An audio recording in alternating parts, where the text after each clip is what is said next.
शुरुआत करते हैं आज की न्यूज़पेपर की। हम पहली न्यूज़ देखने वाले हैं क्लाइमेट चेंज से रिलेटेड। अभी ग्लासगो में COP26 की मीटिंग होने वाली है, तो उसको लेकर के भारत क्या सोचता है, भारत अपनी कौन कौन सी बातों को रखेगा, भारत ने क्लाइमेट चेंज से निपटने के लिए कौन कौन से उपाय अभी तक किए हैं, ये सारी बातों का उल्लेख यहाँ पर मिला है।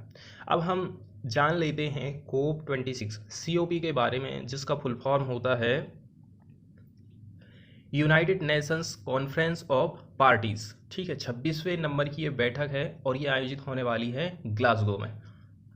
तो कोप के बारे में हम जानकारी देख लेते हैं। सबसे पहले हम देखेंगे UNFCC के बारे में। The United Nations framework convention on climate change. इसको साइन किया गया था 1992 में। कहाँ पर?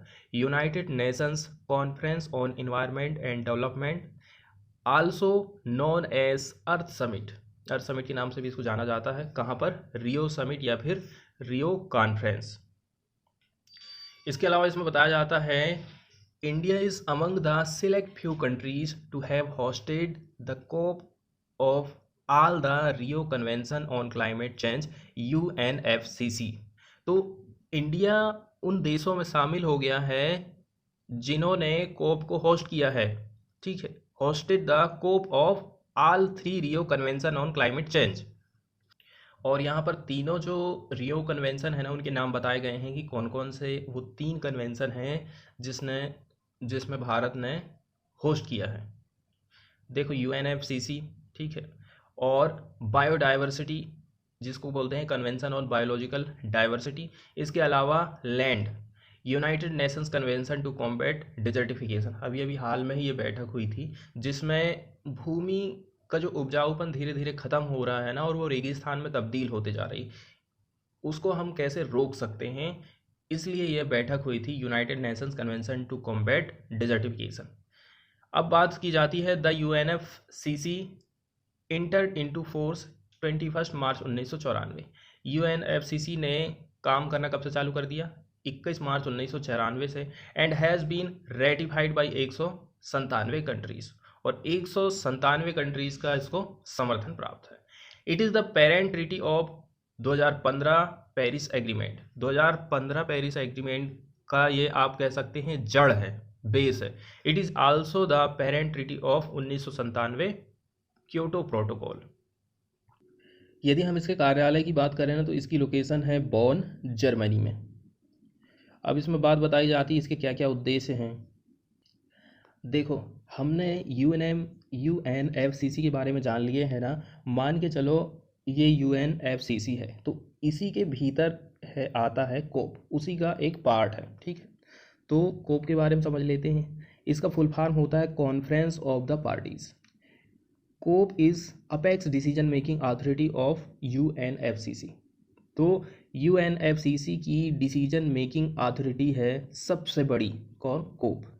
The COP meets every year unless the parties decide otherwise. वैसे तो हर साल इसकी मीटिंग होती है, और बाकी फिर अदर पार्टीज लोग जैसे डिसाइड कर लें।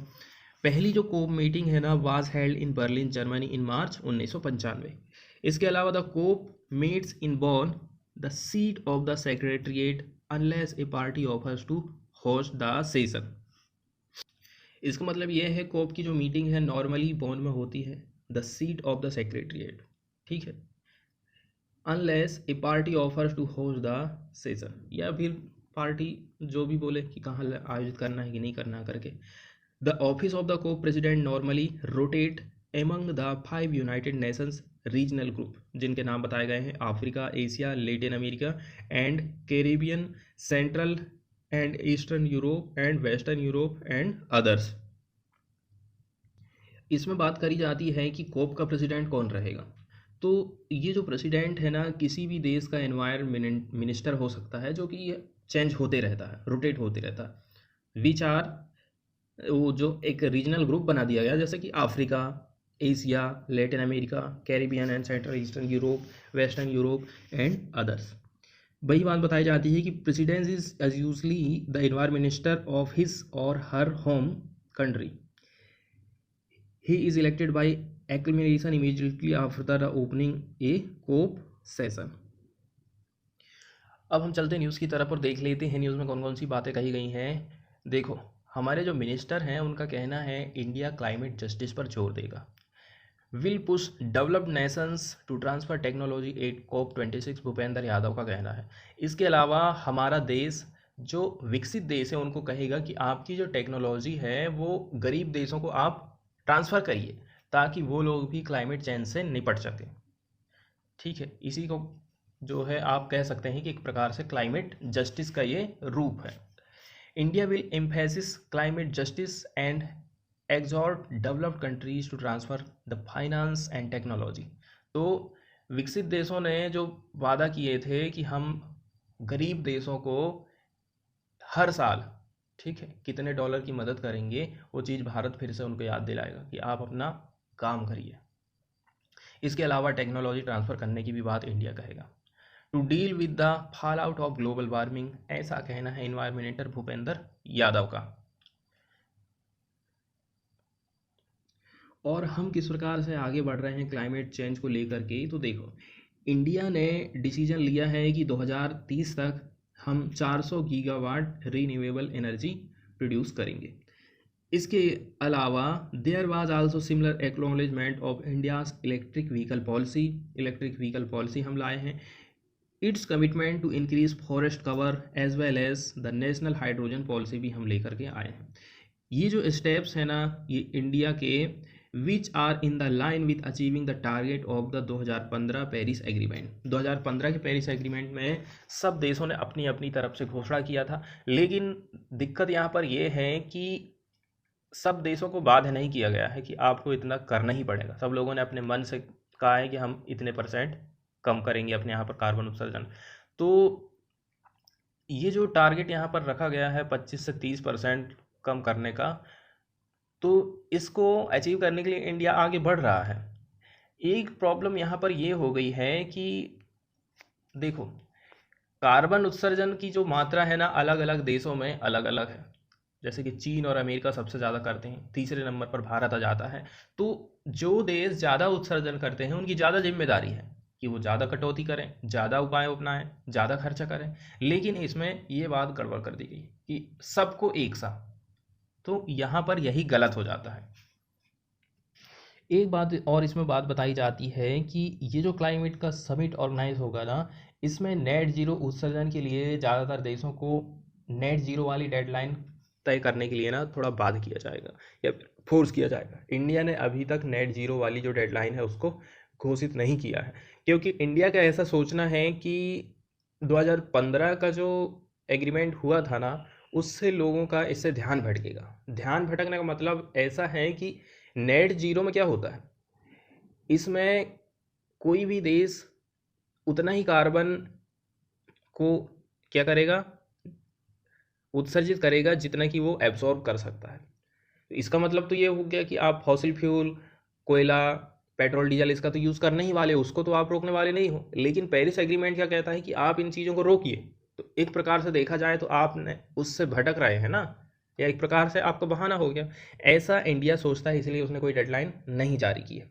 लेकिन यदि हम अदर देशों की बात करें ना, चीन ने 2060, अमेरिका ने 2050 की डेडलाइन जारी कर दी है कि ये टाइम पीरियड आते आते तक हम केवल उतना ही उत्सर्जित करेंगे जितना कि हम उसको एब्सॉर्ब कर सकें। इसके बाद वाली न्यूज़ हम देखने वाले हैं यूएपीए एक्ट से रिलेटेड। मूल रूप से यूएपीए को 1967 में लागू किया गया था और इसको 2004 और 2008 में आतंकवाद विरोधी कानून के रूप में संशोधित किया गया। फिर 2019 में संसद ने कुछ आधारों पर व्यक्तियों को आतंकवादी के रूप में नामित करने के लिए यूएपीए संशोधन बिल 2019 को मंजूरी दी, उसको पारित किया कि किसी भी व्यक्ति को अब टेररिस्ट घोषित किया जा सकता है। आतंकवाद से संबंधित अपराधों से निपटने के लिए ये जो कानून है नॉर्मल कानूनी प्रक्रियाओं से अलग है और इसके नियम सामान्य अपराधों के नियम से भी अलग है, जहां जो अभियुक्त हैं कि संवैधानिक सुरक्षा उपायों को कम कर दिया जाता है। मतलब अपराधी के जो संवैधानिक सुरक्षा उपाय हैं उनको कम कर दिया जाता है। एनसीआरबी की रिपोर्ट कहती है 2016 और 2019 के मध्य, ठीक है, जिस अवधि के लिए यूएपीए के आंकड़े प्रकाशित किए गए हैं, यूएपीए की विभिन्न धाराओं के तहत 4231 केस दर्ज हुए, जिनमें 112 मामलों में अपराध सिद्ध हुआ। इसका मतलब है बाकी जो 3000 से भी ज़्यादा केसेस रहे, 3,000 क्यों, लगभग 4,000 लोगों की जो गिरफ्तारी इसमें इसलिए हुई है क्योंकि वो लोग सरकार की खिलाफ आवाज़ उठा रहे थे। उनके ऊपर लगा दो यूएपीए का एक्ट तो उनकी आवाज़ दब जाएगी या फिर वो दोबारा कभी फिर आवाज़ नहीं उठाएंगे। ठीक है, तो इससे यही सिद्ध होता है ना कि इसका मिसयूज़ हो रहा है, क्योंकि इसमें सज़ा आप 112 लोगों को ही हो रही है, 4,231 लोगों के खिलाफ केस दर्ज हुआ था। तो मतलब यही है ना कि यूएपीए का मिसयूज़ हो रहा है। बहुत सारी बातें ऐसी जैसे कि इसमें क्लियरली इसमें बताया नहीं गया है कि किस अपराध को यूएपीए में हम शामिल करेंगे। आतंकवादी गतिविधि की परिभाषा आतंकवाद का मुकाबला करते हुए मानव अधिकार और मौलिक स्वतंत्रता के संरक्षण पर यूएन के विशेष प्रतिवेदक द्वारा प्रचारित परिभाषा से काफ़ी भिन्न है। यूनाइटेड नेशन ने जो कहा है और इंडिया की तरफ से जो कहा गया है आतंकवाद के लिए, वो परिभाषा में बहुत अंतर है। ठीक है, अब चलते हैं न्यूज़ की तरफ और देख लेते हैं न्यूज़ में कौन सी बात कही गई है। Support for terror outfit does not attract UAPA, ऐसा सुप्रीम कोर्ट का कहना है। तो टेरर संगठन को कोई व्यक्ति यदि सपोर्ट कर रहा है तो इसका मतलब ये नहीं है कि उसके ऊपर जो वो है यूएपीए को अट्रैक्ट करे। It clarifies on section 38 and 39 of act. इससे 39 और 38 जो सेक्शन है ना वो क्लियर हो जाता है। सुप्रीम कोर्ट थर्सडे के दिन ने क्या कहा, मर एसोसिएशन, तो यदि केवल मात्र एसोसिएशन बस है किसके साथ में, टेररिस्ट ऑर्गेनाइजेशन के साथ में, एज ए मेंबर या फिर otherwise is not sufficient to attract UAPA act of 1967। आगे और क्लियर हो जाएगा। एसोसिएशन का मतलब है support for a terror output should be accompanied with an intention to commit acts. मतलब कि सपोर्ट किस प्रकार का रहना चाहिए, सपोर्ट जो है ऐसा कि उसका इंटेंशन हो एक्ट को कमिट करने का, अपराध करने का, तभी जो है यूएपीए एक्ट इस पे काम करेगा। तो ये जो डिसीजन दिया गया है ना ये काफ़ी इम्पोर्टेंट हो जाता है किस मामले में, जिस हिसाब से सरकार जो है कई सारे लोगों को यूएपीए एक्ट के अंतर्गत गिरफ्तार करती है ना, तो उसके लिए ये काफ़ी इम्पोर्टेंट होने वाला है। which may create significant ripple about the state's use of power to arrest and detain young person and under the terror law। इसके बाद मुल्ला पेरियार डैम ना कंटिन्यू न्यूज़ में रहा है। आज भी उसी से रिलेटेड न्यूज़ आई है कि केरला जो है ना खुश नहीं है सुप्रीम कोर्ट की जो कमेटी वाली जो डिसीजन है ना उससे। इसमें बात करी जाती है उसका जो मैक्सिमम लेवल है ना 142 फीट रखने की। अब चूँकि ये जो डैम है केरला में बनाया गया है पेरियार नदी पर, कंट्रोल इसको कौन करता है, तमिलनाडु करता है, क्योंकि पेरियार रिवर के पानी को तमिलनाडु में पहुंचाने के लिए ही ये बांध बनाया गया था। ठीक है, तो इसमें हाई लेवल मतलब मैक्सिमम लेवल इसका बोला गया है कि 142 फीट रहना चाहिए, जबकि इससे ना इसका लेवल और भी ज़्यादा बढ़ जाता है, और जैसे इसका लेवल बढ़ता है तो आइट साइड के इलाके में फिर बाढ़ आना चालू हो जाती है। और दूसरी बात ये डिपेंड करता है कि हैवी रेनफॉल हुआ है कि नहीं हुआ है। तो मैक्सिमम जो लेवल है ना it had asked for a reduction in the dam's maximum level to 139.99। तो 142 नहीं करना है, 139 कर दो उसको। पहले इतना था, तो केरला चाहता है कि जो वाटर का लेवल है अब ये वाली लिमिट में रहे। ठीक है ना, ये वाली 142 है और ये वाली 139 है। इसके बाद जीएसटी से रिलेटेड एक न्यूज़ आई है कि सरकार ने फाइनल अलग अलग किस्त में सरकार ने जीएसटी के कंपनसेशन देने की बात करी थी। तो ये फाइनल ट्रेंच है जीएसटी कंपनसेशन की। इसके अंतर्गत सरकार ने क्या काम करी थी, एक तो राज्यों की जो लोन लेने की जो लिमिट है उसको इंक्रीज़ करी थी। दूसरी बात ये कही थी आप जो है लोन ले लीजिए, जीएसटी का हमें नुकसान हुआ है, कलेक्शन अच्छा नहीं हुआ है, हम आपको कंपनसेशन नहीं दे सकते हैं। फिर बाद में सरकार के ऊपर दबाव पड़ा, सरकार खुद अब लोन लेकर के स्टेट को उनका कंपनसेशन देने वाली है जीएसटी का, क्योंकि जीएसटी के आने से लॉस होता है उनको। जीएसटी में कहा गया था कि कुछ समय तक हम आपको कंपनसेशन देते रहेंगे, जैसे कि 4 साल 5 साल तक आपको कंपनसेशन देते रहेंगे। पहले आप जितने टैक्स वसूलते थे और अभी जीएसटी के आने से जो घाटा हो रहा है आपको, तो उसको कंपनसेशन के रूप में हम आपको देंगे।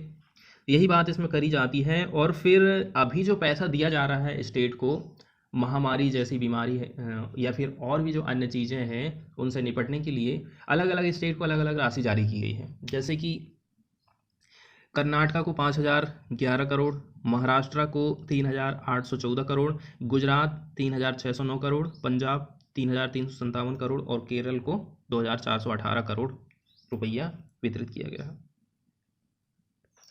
इसके बाद हम बात करने वाले हैं कार्डसा सैंक्शन के बारे में। देखो, भारत रूस से S-400 मिसाइल की जो खेप है ना, उसको डिलीवरी करवाने वाला है। S-400 रसिया से यदि हम खरीदते हैं तो क्या अमेरिका हमारे ऊपर कार्डसा एक्ट के तहत कार्यवाही करेगा कि नहीं करेगा, ये क्वेश्चन मार्क है। क्योंकि टर्की ने जब रसिया से S-400 मिसाइल खरीदा था ना, तो उसके ऊपर सैंक्शन लगा दिए गए थे। तो यूएस के जो लॉ मेकर हैं या फिर सांसद आप कह सकते हो, इनका कहना है कि इंडिया के ऊपर कार्डसा एक्ट ना लगाया जाए या फिर कार्डसा एक्ट से इंडिया को छूट देना चाहिए। क्योंकि इंडिया का सपोर्ट अमेरिका को इसलिए भी ज़रूरी है क्योंकि चाइना को काउंटर करने का काम करता है कौन? इंडिया। एक तो हम टेरर को सपोर्ट नहीं करते हैं, दूसरी बात हम चाइना को भी काउंटर करने की कोशिश करते हैं, और इसके अलावा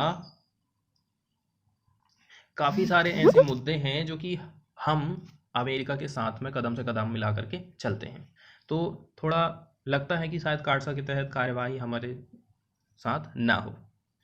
2017 का ये लॉ है जिसका फुल फॉर्म है countering America's adversaries through sanction act, CAATSA बोलते हैं जिसको शॉर्टकट में। एग्जाम्पल यहाँ पर दिया जाता है ना, टर्की का नाटो का एलाय था, was expelled from the American F-30 programme. American F-30 programme से इसको निष्कासित कर दिया गया था, हटा दिया गया था। F-30 प्रोग्राम क्या है? Consortium to build the aircraft, एक ग्रुप है जो कि एयरक्राफ्ट को बनाता है। After it began accepting S-400 shipment in 2019। President Joe Biden ने कहा जुलाई में, Turkey will face further sanction if it bought major equipment from Russia. इसके बाद चलते हैं हम फॉरेन वाले पेज की तरफ और देख लेते हैं अमेरिका की एक काफ़ी इंपॉर्टेंट न्यूज़ है। बाइडन ने प्रपोज किया है 1.85 ट्रिलियन डॉलर का, जिसका यूज़ करेगा अमेरिका सोशल सिक्योरिटी में और क्लाइमेट प्लान में। तो इस प्रकार के जो विकसित देश हैं पैसा कहाँ पर इन्वेस्ट कर रहे हैं, थोड़ी सी सीख हमको भी यहाँ से मिलती है कि हमें अपना पैसा कहाँ लगाना चाहिए। ठीक है, US president seeks support for build back better proposal. अब ये जो नाम दिया गया है build back better proposal, which has been linked to 1 trillion infrastructure bill है that passed the senate and is awaiting passage by the House of Representatives, leave out key element of Biden's initial request of Congress। इसमें include है paid family leave, free community college tuition और provisions for the government to negotiate lower drug prices. सरकार की कमाई के साधन की यहाँ पर बात करी जाती है। There will be a tax surcharge for the wealthiest Americans that the White House says will bring in 230 billion dollar. तो जो अमेरिका के वेल्दिएस्ट अमेरिकन्स हैं ना, निवासी हैं जो ज़्यादा कमाते हैं, तो सरचार्ज टैक्स इनसे वसूला जाएगा जिससे कमाई होगी 230 बिलियन डॉलर की। इसके अलावा देयर विल आल्सो भी पेनाल्टी लगाई जाएगी कंपनीज में that are based in countries not adhering to the global minimum tax recently agreed by more than 130 countries. ऐसी कंपनियां जो कि अभी 130 देशों ने ग्लोबल मिनिमम टैक्स निर्धारित किया है, वो टैक्स नहीं पे करती हैं, तो उनके ऊपर हम पेनाल्टी लगाएंगे। And surcharge of 1% on corporate stock buyback.